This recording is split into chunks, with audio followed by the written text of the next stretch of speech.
날마다 솟는 샘물과 함께하는 오늘의 큐티 시간입니다. 4월 20일 수요일 오늘의 말씀은 시편 140편 1절로 13절의 말씀입니다.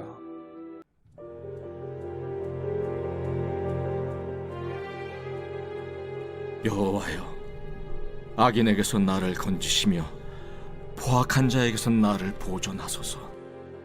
그들이 마음속으로 악을 꾀하고 싸우기 위하여 매일 모이오며 뱀같이 그 혀를 날카롭게 하니 그 입술 아래에는 독사의 독이 있나이다.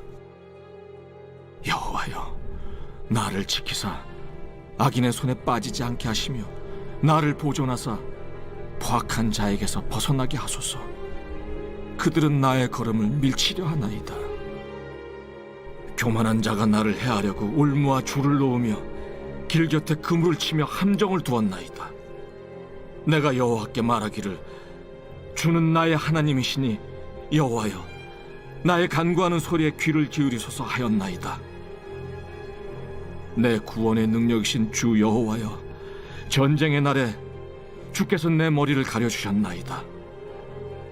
여호와여, 악인의 소원을 허락하지 마시며 그의 악한 꾀를 이루지 못하게 하소서. 그들이 스스로 높일까 하나이다. 나를 에워싸는 자들이 그들의 머리를 들 때 그들의 입술에 재난이 그들을 덮게 하소서. 뜨거운 숯불이 그들 위에 떨어지게 하시며 불 가운데와 깊은 웅덩이에 그들로 하여금 빠져 다시 일어나지 못하게 하소서. 악담하는 자는 세상에서 굳게 서지 못하며 포악한 자는 재앙이 따라서 패망하게 하리이다. 내가 알거니와 여호와는 고난당하는 자를 변호해 주시며 궁핍한 자에게 정의를 베푸시리이다. 진실로 의인들이 주의 이름에 감사하며 정직한 자들이 주의 앞에서 살리이다.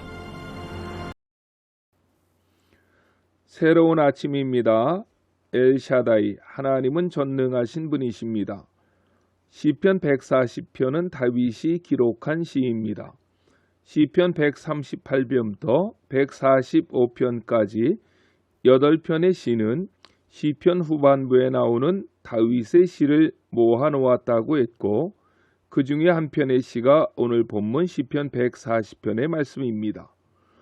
이 시는 아마도 다윗이 사울의 추적을 받고 정처 없이 도피하며 유랑 생활을 하던 때에 그 위기와 역경에서 구원해 주시기를 간구하는 일종의 탄식시입니다. 사람이 살다 보면 인간의 힘으로는 어찌할 수 없는 모질고 혹독한 환경에 처할 때가 누구에게나 한두 번은 있을 것입니다. 이런 인생 역경에 처한 성도들에게 본시는 큰 위로가 되고 소망이 될 것입니다. 그렇다면 다윗처럼 삶의 큰 위기에 처한 성도들은 어떤 자세로 그 위기를 극복해야 합니까? 본문에서는 가장 중요한 한 가지를 우리에게 권면해 주고 있는데, 그것은 바로 주님께 간구함으로 위기를 극복해 나가야 한다는 것입니다. 본문 전체 내용은 다윗이 시련과 환난 가운데에서 하나님 앞에 엎드려 기도하며 도움을 요청하고 있는 모습입니다. 물론 당시 다윗이 사울의 군대를 대적할 만한 힘이 없었던 것도 사실입니다. 그래서 지푸라기를 잡는 심정으로 하나님께 나아가 기도했겠지만, 그보다 다윗은 하나님만이 모든 문제를 해결하는 근본적인 해결자임을 확신하고 있었습니다. 그러기에 다윗은 삶의 위기와 시련이 찾아왔을 때에 주저하지 아니하고 주님께 나아가 기도할 수 있었던 것입니다. 1절의 말씀을 보십시오. 여호와여, 악인에게서 나를 건지시며 강포한 자에게서 나를 보존하소서. 아멘. 우리가 선하게 살려고 해도 우리를 해하는 악인들은 우리 주변에도 얼마든지 있을 수 있습니다. 그 악인들을 대항해서 우리가 일일이 대항해 싸울 수는 없을 것입니다. 왜 그렇습니까?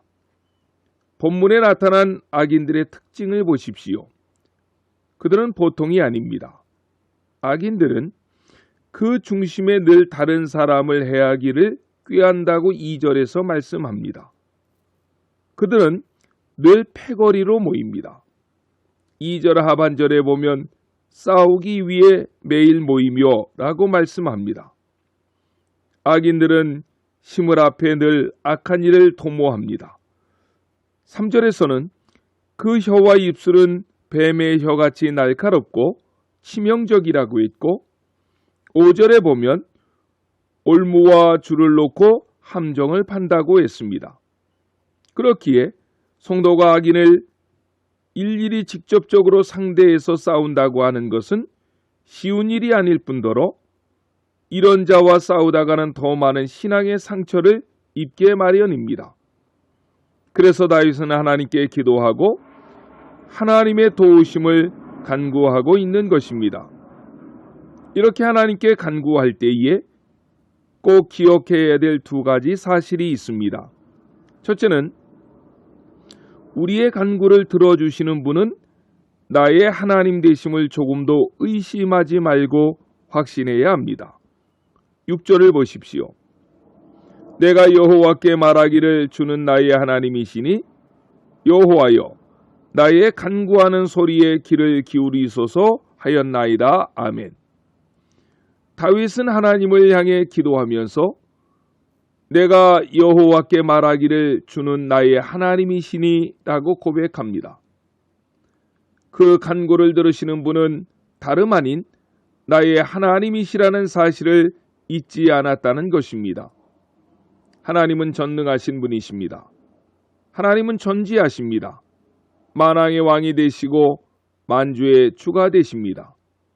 그런데 참으로 중요한 사실은 그분이 우리의 아버지라는 사실입니다. 그분은 나의 하나님이 되신다는 것입니다. 이런 사실을 우리가 확실히 믿을 때 성도는 비천하고 무력한 인생을 적극적이고 진취적인 인생으로 바꿀 수가 있게 되는 것입니다. 둘째로 기도 중에 결코 소망을 잃지 말아야 합니다. 13절 말씀을 보십시오. 다윗은 이렇게 기도하면서 이 시를 마감합니다. 진실로 의인이 주의 이름에 감사하며 정직한 자가 주의 앞에 거하리이다. 아멘. 다윗이 이 시를 기록할 당시에는 삶의 위기와 역경이 끝난 때가 아닙니다. 그럼에도 다윗은 시의 마지막에서 주의 이름에 감사하겠다고 고백하면서 시를 마무리합니다. 끝까지 주님 안에 거하겠다고 다짐하면서 이 시를 마무리하고 있는 것입니다. 그 이유가 무엇입니까? 그것은 그는 기도 중에 결코 소망을 잃지 않고 있다는 사실을 말씀하고 있는 것입니다. 역경에 처한 자가 가장 무서워해야 될 것은 원수가 아니라 시련으로 인해 낭망하는 자신의 마음입니다. 사람의 마음이 낭망하고 실족하는 것은 이미 패배한 것이나 다름이 없는 것입니다. 군에 몸담은 군인들이 전쟁에서 승리를 좌우하는 가장 큰 요인 중에 하나를 꼽으라면 그것은 바로 군사들의 정신무장입니다. 군의 사기가 땅에 떨어지면 전쟁에서 이기는 것은 불가능한 것입니다. 아무리 좋은 무기를 소유했다 해도 소용이 없습니다. 다윗은 여러 가지 어려움 가운데 있었지만 결코 낭망하거나 마음이 약해지지 않았습니다. 그럴 때일수록 더욱 주를 의지하고 소망 가운데 감사하는 삶을 살았던 것입니다. 승리를 확신하고 감사했던 것입니다. 오늘의 말씀을 정리하고자 합니다. 다윗은 자신의 간구를 들으시는 하나님을 믿었습니다. 믿고서 도움을 요청했습니다. 우리의 도움 역시 하나님께로부터 있습니다. 그 하나님은 나의 아버지가 되십니다. 그래서 에레미야 33장 3절에 보면 에레미야 선지자도 이렇게 하나님 앞에 간구합니다. 너는 내게 부르짖으라. 내가 내게 응답하겠고 내가 알지 못하는 크고 비밀한 일을 내게 보이리라. 아멘. 시편 50편 15절에서는 하나님께서 이렇게 말씀하십니다. 환난 날에 나를 부르라. 내가 너를 건지리니 네가 나를 영화롭게 하리로다. 아멘. 우리가 어떠한 문제를 만나든지 먼저 기도로 그 문제를 하나님께 맡겨야 됩니다. 우리의 염려는 우리 앞에 놓인 어려움이 아니라 믿음이 없음을 염려해야 되고 기도하지 못함을 염려해야만 합니다. 말씀을 붙잡고 기도하면 모든 문제와 환난에서 하나님은 나를 건져주실 것입니다.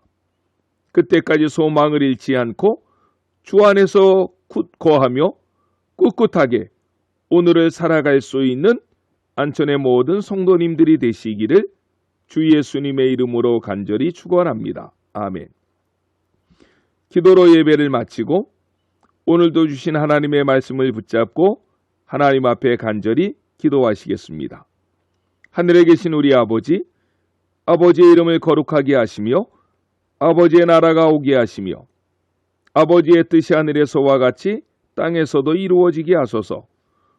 오늘 우리에게 일용할 양식을 주시고 우리가 우리에게 잘못한 사람을 용서하여 준 것 같이 우리 죄를 용서하여 주시고 우리를 시험에 빠지지 않게 하시고 악에서 구하소서. 나라와 권능과 영광이 영원히 아버지의 것입니다. 아멘.